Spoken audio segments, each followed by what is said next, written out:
गए हैं, लगातार बैठकें कर रहे हैं, आप मुतलाकवार बैठक आपने शुरू कर दी है। तो 27 को लेकर जमीनी स्तर पे जो लड़ाई लड़ी जानी है, हालांकि विपक्ष ये कह रहा है कि हम आएंगे, आप कह रहे हो हम आएंगे, आप अपने आप को कितना मजबूत देख रहे हैं?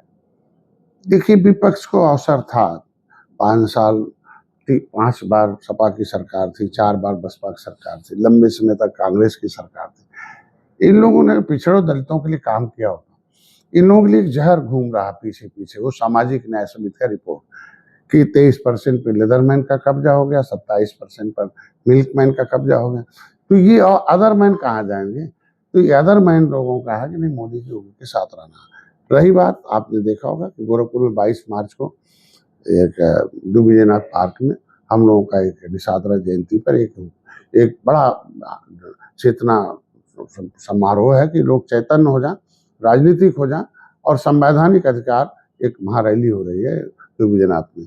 तो हर गांव में हमारे कार्यकर्ता जा रहे हैं कि भाई संविधान में देखो कैसे बेईमान ने आपको नाम ओबीसी में डाल दिया, कि राष्ट्रपति के आदेश के बाद, सेंसस मैनुअल के आदेश के बाद फिर ओबीसी में डाल दिया। जब हम आंदोलन किया, रेल रोका, जेल डाल दिया।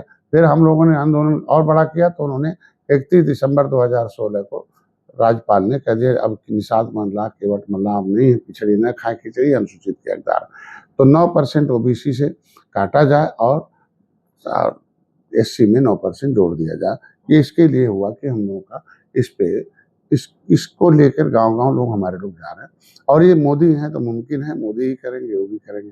तो जनगणना के कॉलम में अभी पहली बार जनगणना होगी जो 22 मई से, उसमें कॉलम 14 नंबर पर क्या घर का मुखिया अनुसूचित जाति से संबंधित है, तो निषाद लोगों को कि मझवार हम हैं, अनुसूचित जाति के साथ ओबीसी से नाम मेरा कटा हुआ है, तो इस काम के लिए जुड़े हुए हैं। और जमीन पे हमारी 170 सीटें निषाद बाहुल हैं।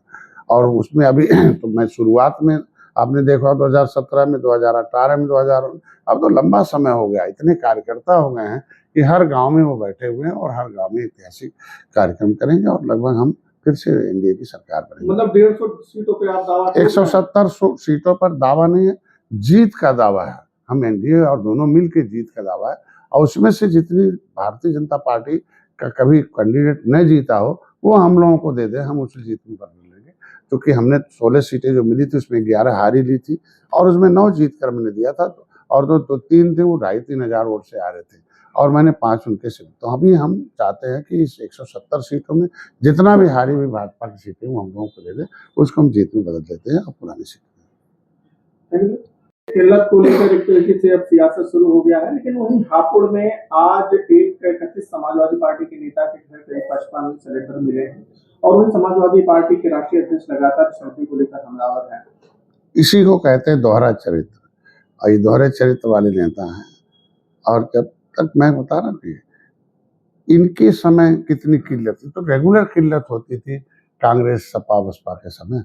आज मेरी सरकार में तो एक युद्ध का आया है, दुनिया का एक ऐसा एक रिलेशन है कि जो इस चीज को हम इन लोगों ने अगर आत्मनिर्भरता की होती 70 साल से, वैकल्पिक ऊर्जा की व्यवस्था की होती तो शायद हमें किल्लत नहीं होती। हमारी सरकार इससे सोच रही है। हमको लगता है कि इसको अफवाह न फैलाएं, विपक्ष के लोग मुद्दा बना रहे हैं, इसलिए जैसे कालाबाजारी कर रहे हैं, इन्हीं के यहाँ मिल रहा 50 सिलेंडर 70 सिलेंडर, तो ऐसे प्रदेश में बहुत होगा। ये लोग माहौल खराब कर रहे हैं। अभी उतना कोई है नहीं, उनको तो माहौल, अभी रेगुलेशन जरूरी था, क्योंकि रेगुलेशन इसलिए जरूरी है कि भाई क्राइसिस अभी है, जब एक देश दूसरे देश में युद्ध चल रहा। लेकिन अभी कोई ऐसा नहीं, लेकिन विपक्ष के लोग इसको माहौल खराब कर रहे हैं कि पब्लिक जिसे कहे कि नहीं बहुत नुकसान है। और इसको हमको लगता है कि एजेंसियाँ वगैरह सब पहले की इन्हीं लोगों के समय की हैं और इन्हीं लोग ज़्यादा लोग हैं, तो हमको लगता है कि वो लोग भी तमाम शामिल। अभी देखो कालाबाजारी में आपके गोरखपुर में आप लोगों ने जब अपने मीडिया में दिखाया तो जेल भी गए। तो हमको लगता है जो भी इसमें शामिल रहेगा तो जेल जाएगा। और सरकार हर तरह से हर पहलू पर विचार करके सब जनता के हितों में काम कर रही है। आज प्रधानमंत्री नरेंद्र मोदी एक बार फिर से किसान सम्मान निधि लॉन्च करने जा रहे हैं। इसमें सबसे अधिक जो फायदा है उत्तर प्रदेश के किसान, करीब 2 करोड़ 15 लाख लोगों को मिलेगा 22वीं किस्त में। किसान कितना इससे लाभान्वित? पिछली सरकारों ने जय जवान जय किसान का नारा लगाते रही और कांग्रेसी सब जवान हो गए, सपा बसपा के सब किसानों को बूढ़ा बना दिया। मेरी सरकार है, पहली बार है कि किसानों की सम्मान में खड़ी है। वो निधि ही सम्मान है, सम्मान में खड़ी है कि किसान भी शान है हमारे।